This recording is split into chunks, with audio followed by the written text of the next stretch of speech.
Happy Saturday to you. Rise and shine. It's time to get into school here today and talk about training. I want to answer a viewer question that is posed to Kira and I all the time. It just comes out all the time. So let me just kind of clear it up right now and kind of give you my take on it. And the question is this: should I have a trainer come to my home and help me train my dog there, or should I take my dog to the trainer's facility? And their concerns are this, as far as taking the dog to the facility. Doesn't my dog need to learn in its own environment? And also, my dog won't act the same when I get there. And sometimes that's an assumption that is simply made, probably based upon the fact that I cannot tell you how many times in my life I've had a car that's had an issue, and I've taken it to the garage or repair shop to have it worked on. And next thing you know, it doesn't do that little knocking sound. It doesn't make that same grinding sound. The brakes sound fine and work fine. I get it. So a lot of us have taken our vehicles and done other things in which we had a problem, but as soon as someone showed up at the house to repair it, or as soon as we took our vehicle somewhere else to have it repaired, it didn't do a darn thing. And so a lot of people, I think, correctly assume that their dog will not act the same. And it won't act totally the same. Dogs thrive on the familiar. What is familiar to me? Anytime they go to somewhere new initially, they will always be seeking out the rules of prediction and control, trying to get their footing before anything else. It's kind of hard to act bad when all of a sudden you're going, okay, where the heck am I? And who's this dude standing over here right there? And what's that he has in his hands? And did I happen to notice that those are treats he's offering me? It takes them a little bit to get settled in. But for the most part, I have found, and I have done them both. I have gone to people's homes for years and years, and now I no longer do. And it's not because I'm older. It's simply because I'm wiser. You get a little bit of wisdom eventually if you live long enough. And here's a couple things I'm just going to show you today that I've learned along the way so that you can make your own decision as to whether you want to take your dog to a trainer or have the trainer come to your home. Okay, so here we go. Here's the facility, here's home. Pros and cons. You see it's pretty heavily weighed over here on the pro side for the facility and not so weighed over here on the home side. First things first, distractions are controlled at the facility. If I went to 500 homes, that's probably about how many I've visited in my career. 490 of those, I had to tell them at some point to turn off the TV. It's like the TV is this background noise. I know people who can't live without their TV being on 24/7. But I would have to tell them, can you turn off the TV? I'm here, and we're trying to go over some serious issues with your dog. And yet that TV is distracting the daylights out of me. So that's one thing. And then the other thing is I would always prep them ahead of time. Hey, make sure we don't have a lot of distractions going on. The material I'm going to put out quickly, and you need to really pay attention. So try to minimize the distractions. Sure enough, I show up, and they want the 2-year-old to participate in the training. Hey, I love families getting together with the dog. I really, truly do. But there's a time and a place for that, and that's not when that professional shows up at your house. There could be safety issues involved, but mostly just a huge distraction. There's nothing worse than you trying to go over something really important, and here's mama going, hey, come on, Sally, you want to try and get the dog a treat? Tell the dog to sit. No, tell the dog to sit. And I don't mean to be making fun. I'm just telling you the truth. It's very difficult. Time is of the essence when you're over at someone's house trying to train. And I just don't think that they take it as seriously. And I even put that down here as the last of my column here. It's just not as serious. You're in their home. You're in where they're familiar. The TV's on. The 2-year-old's running around. They have other dogs, and they're running around, but they only want to work on the one particular dog that you came over to, with their issues to address. There's just so much going on around the house. There's repairmen. Oh, you didn't tell? Oh, I'm sorry. I didn't realize the repairmen are going to show up at the same time that you're showing up. And then someone's mowing their grass right next door. It's so difficult to pay attention. And if you're going to take your dog's training seriously, you need to minimize distractions. You have to, for your sake, not so much your dog's. And that's one thing I just want to kind of put out there real quick. Private lessons at the end of the day. Private lessons, whether they're at the facility or whether they're at your home, are about you. They're really not so much about the dog. Think about it. You go to an instructor's home to learn how to play the piano. It's about that instructor teaching you how to play certain chords, notes. You leave, you go home, and you practice those on your piano, not the piano that's at the instructor's home. So again, distractions are definitely controlled at a facility. They're definitely controlled. And it's about you, not so much about the dog. Now, it's different when people come to see me. I mostly deal with canine pharmacotherapy. I've said that in the past. I deal with dogs that are suffering from maladaptive conditions, psychiatric disorders, very similar to those of humans. And I do have to evaluate the dog. But again, I do it away from their home, not at their home. So much of it is just owner testimony. We're interviewing them, having them fill out questionnaires, and then me running several tests with the dog to determine as best I can the condition the dog is currently suffering from and the best plan to go forward to treat that particular condition. Okay, so let's move down the list here. Then there is, though, even though you can control the distractions, like turn them off, and so it's not so distracting, you can pay attention to what's being taught to you and your dog, but you can also make it distracting. Yeah, there's nothing like that. Hey, okay, we've been working on heel for like the last 20 minutes. Your dog seems to be doing very well. You seem to have your skill set up a little bit there. You kind of get your act together. Tell you what, let's make it a little bit more challenging. Let me go get another dog. Let me go bring a person by. Let's get a bicycle real quick and run it right by your dog. So you have the availability of distractions when you want them to proof out what you're working on or just to take it to another level. Man, you got them. You got them everywhere. I love it when people come to see me and I evaluate their dog. And I use several animals. I go, what is your dog's condition in such that is it affected mostly by large dogs or tiny dogs? Is it guys or is it girls? What is it? And we're able to proof that out and to evaluate that by simply running those particular provocative stimuli by the animal. So again, I love that availability of distractions when I want it, okay? And then there's backup support. I cannot tell you how many times I've been in my office writing an email, doing something, running around the facility, and one of my trainers will come up to me and say, hey, Bryan, you got a minute? I need you to come take a look at the situation out here. And sure enough, I'll go out there and I'll look at it and I'll break it down. And sometimes it's one of those, okay, excuse me, tell you what, I'm going to take over from here. There's nothing like having that support. And I do the same thing. I'll take over a lesson for a particular client and that one of my trainers maybe did the first one with, but now the dog has these elevated issues that I really kind of need to address. And I'll go running back in there and say, hey, Joshua, come in here, buddy. Tell me about what you saw the first time you were with this dog. There's just nothing like backup support, people to help you out. When we're doing two handler training, double line training that I've shown in videos in the past, it's wonderful to have a pro, especially when you're working with an aggressive animal, an animal that you're worried will react and redirect its aggression right onto your leg. It's easier for two pros to show someone, because you remember the old, I hear, I forget, I see, I learn, I do, I understand. Well, let them see how it's done correctly. And then when they see that with two pros, then you can have the two family members join together while the two pros assist each individual so they can learn how to do double handling work, which is one of my favorite ways to train dogs, especially for stay, and especially for those dogs who just kind of crowd the owner all the darn time. You know, I remember back in my competition days, the dog had to be in the pocket, for shooting. And that's great, the head right here for competition. Real life, that was terrible. Get off my stinking leg, you're driving me crazy. So again, you have that backup support. Safety, containment. You have contained areas. You have fenced in areas. You have double lines. You have trainers who know how to make sure the collar's put on properly.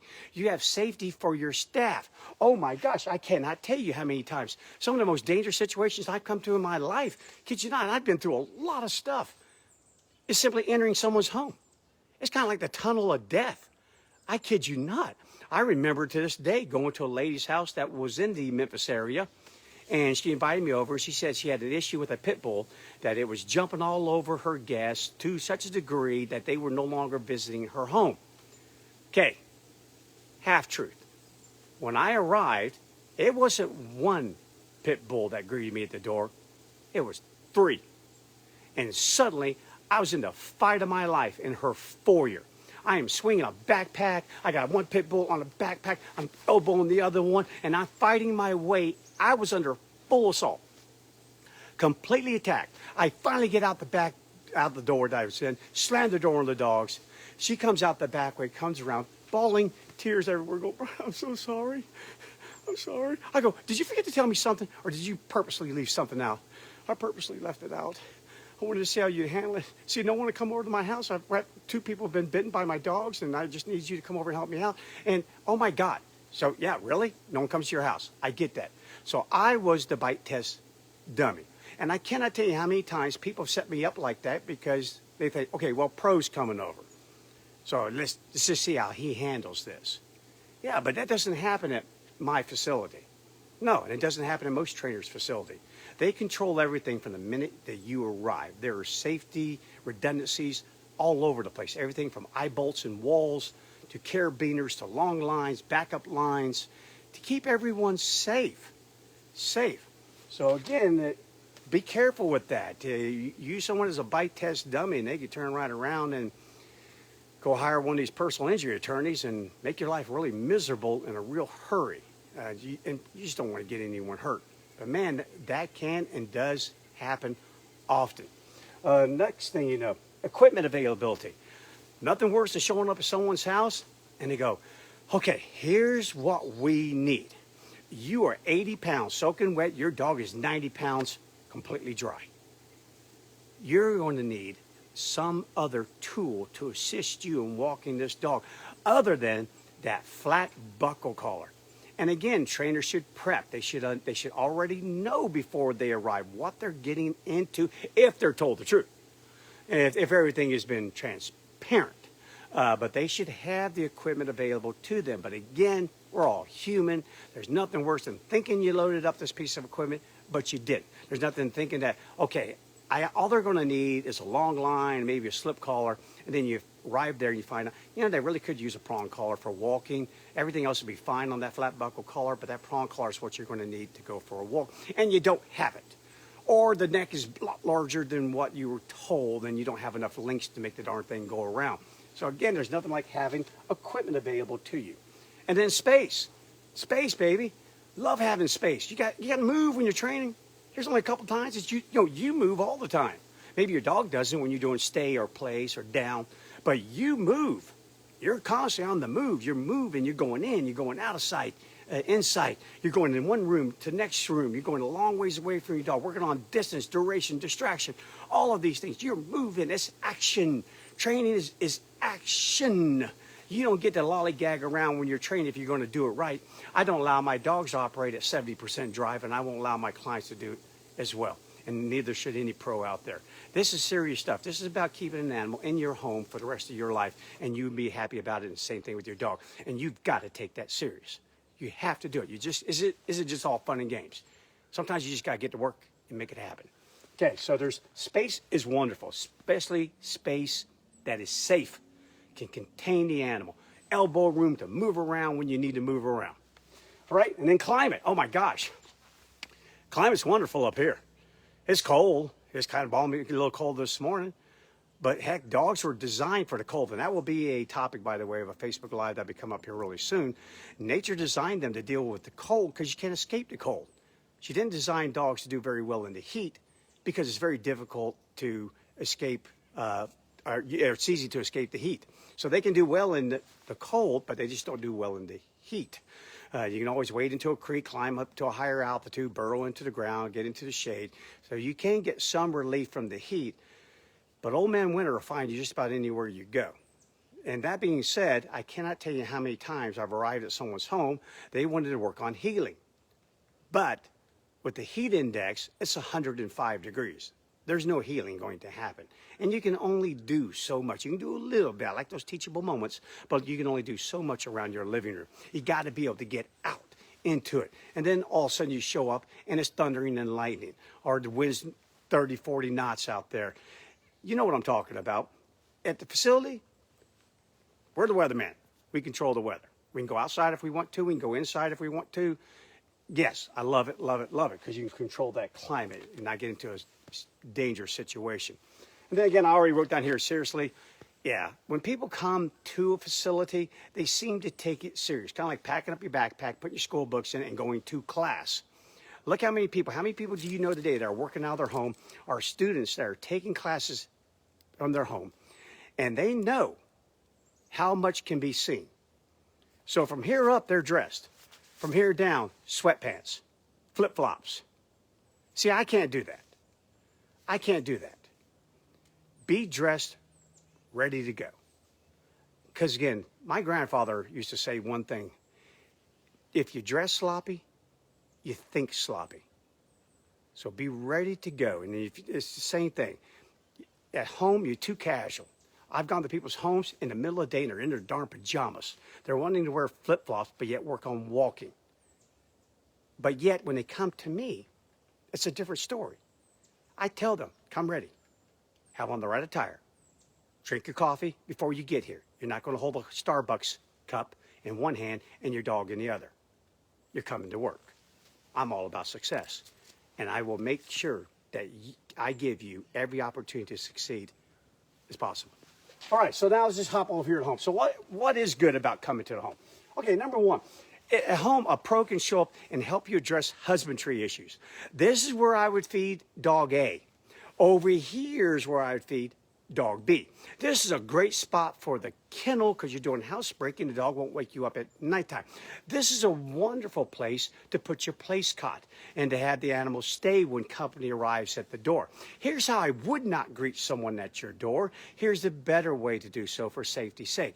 And the list goes on and on. So there are advantages to a pro coming over and showing that to you at your house. They can talk about counter surfing, again, housebreaking, strategic areas to take your dog out to go potty, a lot of things they can do. But again, I've also found that I can do that as well post a facility meeting. Hey, okay, so you told me about this and you told me about that. Do me a favor, go home, shoot a video of it, or we're going to connect on FaceTime, and I'm going to take a tour of your home, and we can just do it virtually. Yeah, learn a lot of things about that virtual stuff with today's pandemic conditions. Okay, the other thing that's good about the home is it's a proofing place. And that's the way it should be thought of. The home is where you proof out what you learn somewhere else. Yeah, so now you bring that thing home. Where you learn someone else, under the climate control facility, where it is safe, where there's equipment available to you, where there's backup support, where there's several pros. You learn, you establish your skill set. You learn the knowledge that you need. Now you take that home and go practice this thing at home. And now, maybe after you've done this for 2 or 3 times, that's a good time for that trainer to show up and go, okay, let's see if you are now implementing what I instructed in the previous 2 or 3 lessons. Let's come over with a little strategy here because that needs a little tweaking at this moment. So those are good things for that. They really are.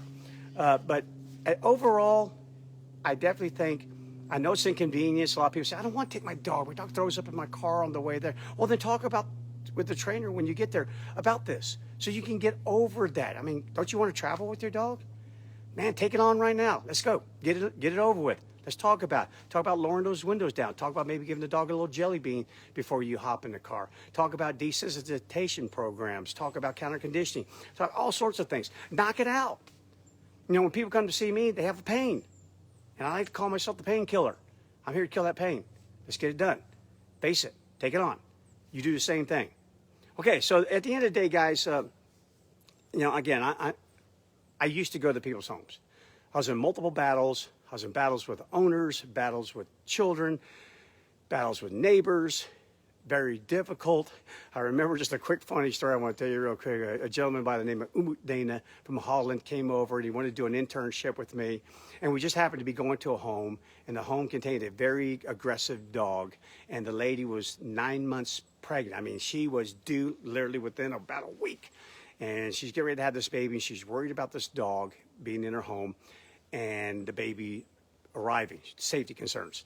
Well, we arrived at the home, and I've got my backpack with me with my equipment in it, and Dana's behind me. And I said, ma'am, where's your dog? She says, it's in the crate in the bedroom. I said, do me a favor. go get your dog out of that crate and make sure it's on a leash and then bring it out here into the living room. And I don't know, when you do this stuff for a while, you get that stuff in the pit of your stomach where you're just some sort of forewarning. I don't know what happened, but all of a sudden I just looked over at Dana and I said, Dana, do me a favor. Get behind me. Stand behind me right now. And suddenly you hear that twing sound as that hinge is sprung on that crate.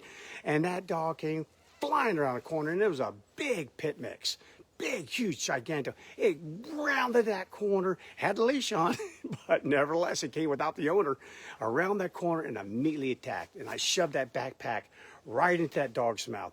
And it was just fighting. And knew Dana, I told him, back up against the wall. Don't get off that wall. Stay back there. Stay on the wall. And we handled the situation. We got out of the situation. And I remember getting back in the car, and Uma asked me, he goes, Bryan, is that your typical lesson here in America? I went, oh, dude, that's the easiest one of the day. That was nothing, man. Wait till you see the next one. And his face just turned completely white. But yeah, that's what can happen. Okay, guys, so make your own choice out there. These are the reasons. Go ahead and take a little screenshot of that so you can kind of blow it up and get that list there. And then just make your own decision. Make your own decision on what you want to do. But that's just the reason why I prefer facilities over the home. Okay, I'm out of here, guys. Got a lot to do today. And have a great training day.